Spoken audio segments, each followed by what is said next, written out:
Bienvenidos, esto es Fuera de la Caja. Yo soy Macario Schettino, le agradezco mucho que me escuche y vamos a platicar hoy de la última semana propiamente hablando de este 2021. Hoy 17 de diciembre prácticamente termina la actividad, de hecho cuando menos termina la mía, no tendremos coyunturas semanales, análisis semanales para las próximas dos semanas. Ya en enero regresamos. De cualquier manera, tengo por ahí un resumen de lo ocurrido en 2021 que espero les sea de utilidad, pero ya no el análisis coyuntural. Aunque va a salir alguna información económica interesante, creo que la podemos juntar toda para los primeros días de enero y ahí la platicamos. De momento, lo que me parece más relevante que ocurrió durante esta semana es que continúa el conflicto en el CIDE, Centro de Investigación y Docencia Económicas, que fue la institución en la que yo estudié mi maestría hace mucho tiempo. Ya lo habíamos comentado por aquí, y bueno, pues les ocurrió desde el poder que convendría acabar con esa institución, y en eso están tratando de destruirla. No parece que todos dentro del CIDE entiendan realmente lo que está ocurriendo. Ellos han concentrado su defensa en pues buscar que no se quede el señor Romero, José Romero, como director de la institución. Para eso pues le reclaman a la señora Álvarez Buillá, que es la directora de CONACYT, pero pues en realidad esto no viene de ahí, esto viene desde la presidencia, me parece, y ahí es donde los jóvenes del CIDE, los profesores, pues no han querido elevar el conflicto hasta la presidencia. Me imagino que temen pues que se enoje el presidente, pero pues desde ahí es desde donde viene la agresión, y convendría actuar de esa manera, entender que ese es el problema para pues tratar de resolverlo. Pero bueno, esto es lo que está ocurriendo ahí. No sé si este problema vaya a extenderse a otras universidades. Hay la sospecha de que querrían hacer algo similar con instituciones mucho más grandes y que estarían empezando en una pequeña, como es el caso del CIDE, que adicionalmente pues está dentro del ámbito de CONACYT, de forma que directamente se puede afectar en ella. Es una lástima. La institución ha sido muy buena. Se desarrollan ahí trabajos de investigación de primer nivel en distintas áreas. Habían sido muy buenos para hacer consultoría en los gobiernos, que es una forma de los académicos de completar sus ingresos, que usted sabe son bajos en México, y hacer algo de utilidad, que además les ayuda a poner en práctica sus conocimientos, verificar, corregir. La investigación es eso. Entonces era una institución, me parece, muy, muy relevante para México. Lo digo en pasado porque creo que esto no va a terminar bien.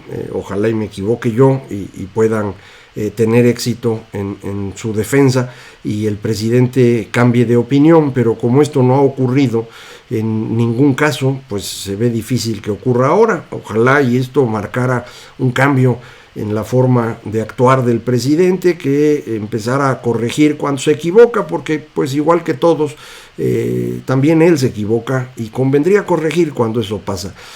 No lo ha hecho nunca. No sé si ahora sea la primera vez. Insisto, nos ayudaría mucho que así fuese.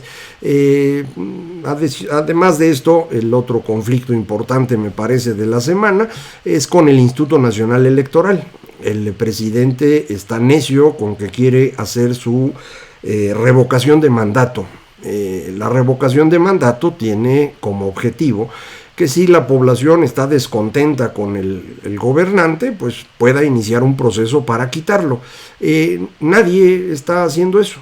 Los que están promoviendo este acto, esta votación, no son los que están enojados con el presidente, son los que quieren defender al presidente y lo anuncian como una ratificación de mandato. Han puesto sus espacios para conseguir firmas en distintos lugares, en la plaza pública, en la calle, y llaman ahí a las personas diciendo: oiga, si quiere usted que se quede López Obrador, pues hay que firmar. Y pues el asunto es que nadie está pidiendo que se vaya. Indudablemente hay algunas personas que lo odian mucho.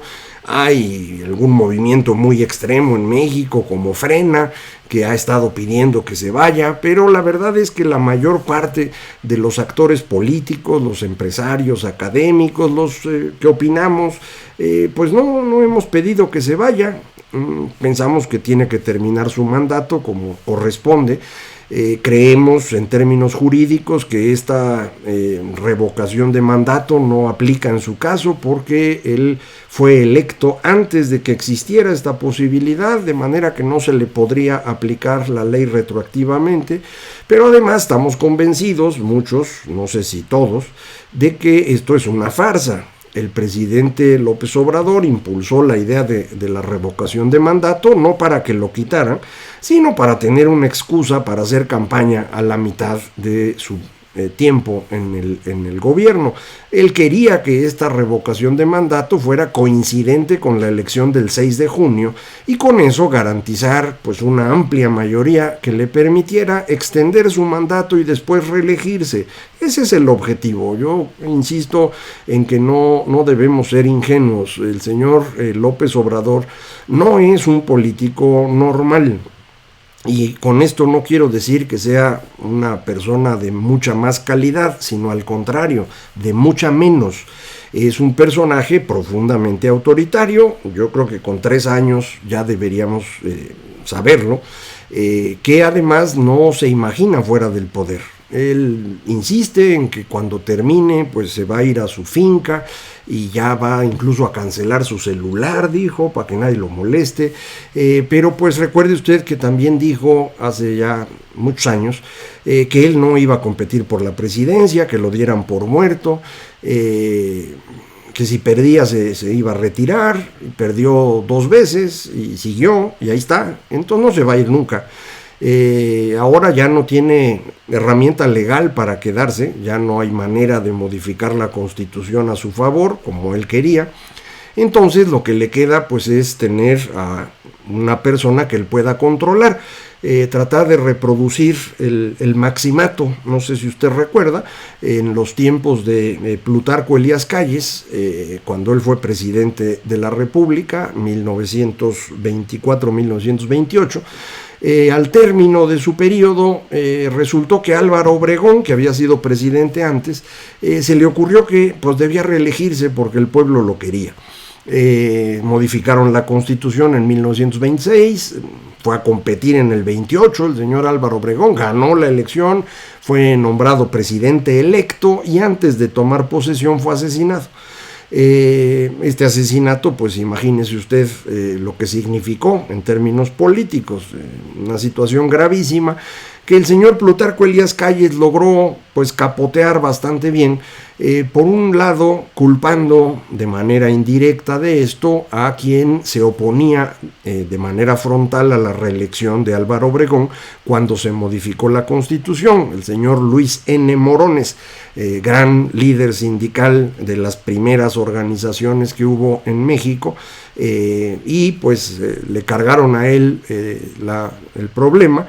Y con esto pues se limpió un poquito la presión que tenía el señor Plutarco Elías Calles, pero para evitar más complicaciones buscó entre sus amigos el que fuera más amigo de Álvaro Obregón, y este era Emilio Portes Gil, tamaulipeco. Y pues le dijo, oiga, pues entre usted como presidente mientras hacemos una elección nueva para que entre un nuevo presidente dentro de 2 años. Y efectivamente Emilio Portes Gil tomó la presidencia, no 2 años, por ahí de 1 año y medio, un tiempo en el que pues por primera vez empezó a hacer algo de reforma agraria, por cierto, y al término de su periodo, este periodo breve, el que entra a la presidencia es Pascual Ortiz Rubio, que fue promovido por Plutarco Elías Calles. De hecho, fue seleccionado como candidato, primer candidato, del Partido Nacional Revolucionario, un partido que creó el señor Plutarco Elías Calles, para tratar de evitar este conflicto creciente entre los obregonistas, los callistas, los seguidores de Morones, junto a todo mundo, y fundaron el Partido Nacional Revolucionario. Se iba a fundar el día 3 de marzo, no se pudo, lo hicieron al día siguiente. Cerraron la puerta para que no entraran los seguidores de Obregón, que querían poner como candidato a Aarón Sáenz, no los dejaron entrar y pusieron a Pascual. Pascual gana la elección, obviamente, pues, si tenían todo controlado. El día de su toma de posesión sufre un atentado, le dan un balazo en la cara que lo deja muy lastimado, de donde después le impusieron este apodo del nopalito, porque pues le salía saliva todo el tiempo de la cara, y decían pues que era muy baboso, y entonces por eso le pusieron el nopalito. El pobre de don Pascual, la verdad, no pudo nunca gobernar. Quien gobernaba era el jefe máximo de la revolución, que por eso ese periodo se ha dado en llamar el Maximato. Este jefe máximo, Plutarco Elías Calles, era el que tomaba todas las decisiones. A los 2 años, don Pascual dijo: yo ya me voy porque nadie me hace caso. Renunció a la presidencia y entró para terminar el periodo, que era un periodo de 6 años, el primero después de el que tuvo Porfirio Díaz. El último periodo de Porfirio Díaz ya fue un sexenio. Antes de eso eran de a 4 años los periodos presidenciales en México.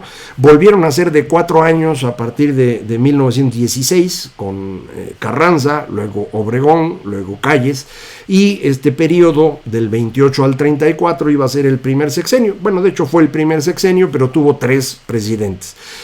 Portes Gil, que entró para evitar los conflictos, permitir la creación del Partido Nacional Revolucionario y llamar elecciones. Pascual Ortiz Rubio, primer candidato del PNR, el presidente que debía haber terminado los 4 años restantes del sexenio, pero renunció a la mitad de eso, y el que entra es Abelardo L. Rodríguez, que pues es más famoso por su gran capacidad para construir negocios a partir del poder. Él es el fundador del hipódromo de Aguacaliente allá en Tijuana, es la fortuna que estuvo sosteniendo la época de oro del cine mexicano, pero como presidente no hay nada que reconocerle.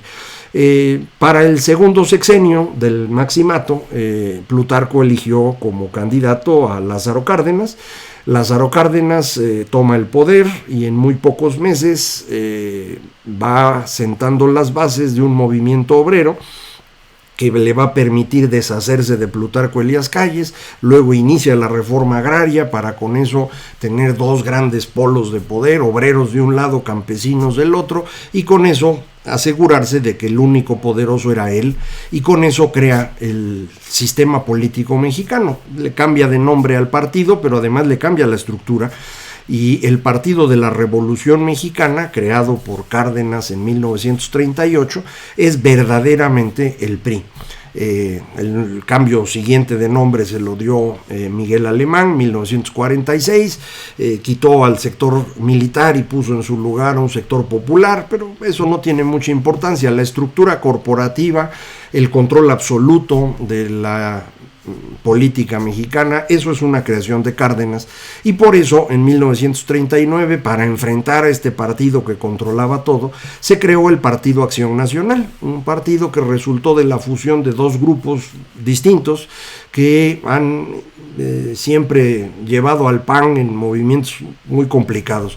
De un lado, los católicos de Jalisco, del Bajío en general, algunos muy cercanos a los cristeros, otros no tanto, y del otro lado, los liberales mexicanos, que eran esencialmente parte del grupo de los sonorenses, que habían ido siendo desplazados primero por Plutarco y finalmente por Cárdenas.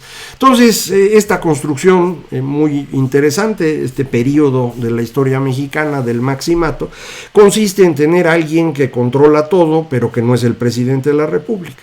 Eso hace mucho que no lo vemos, pero todo indica que podemos verlo en el futuro próximo. Eso quiere hacer el presidente López Obrador. Para eso está en campaña permanente. Va a tratar de poner a alguien a quien pueda mangonear. La única candidata para eso ahorita es la señora Claudia Sheinbaum. que no ha podido construir una personalidad propia en la política, desde que siendo funcionaria del gobierno de López Obrador en la Ciudad de México, secretaria de Medio Ambiente, decidió que ella iba a construir el segundo piso del periférico porque el secretario de Obras se negó a hacerlo, dijo que era un absurdo.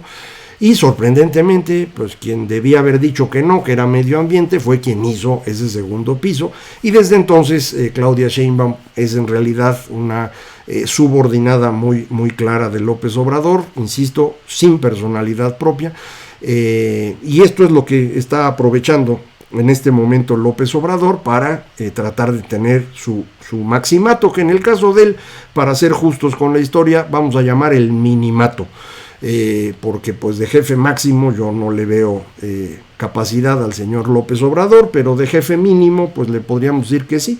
Entonces este minimato estaría tratando de construirlo, no sé si lo va a lograr, lo va a intentar. Como parte de este proceso pues tiene que destruir al Instituto Nacional Electoral, porque de otra manera no tiene garantizado el triunfo en 2024, aunque sea muy popular.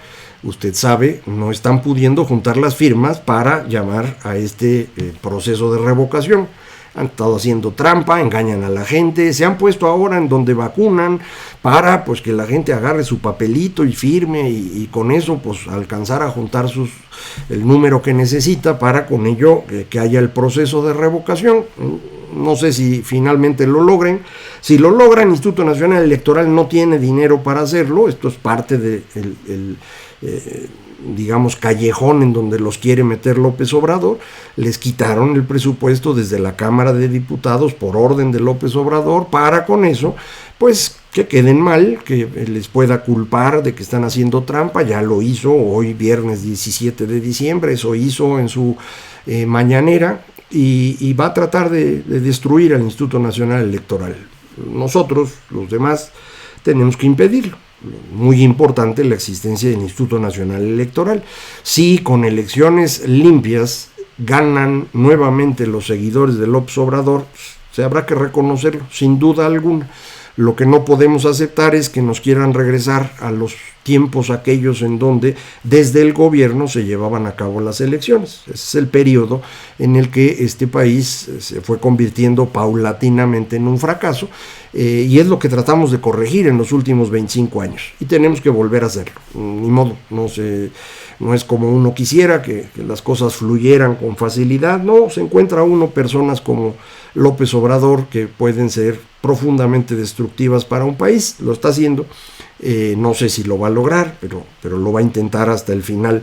No va a cambiar de opinión, insisto, no es lo suyo. Ciertamente está fracasando en todos los frentes, no ha ganado una cosa. Su desempeño en la economía es deplorable, el desempeño en salud es criminal, el desempeño en política es autoritario.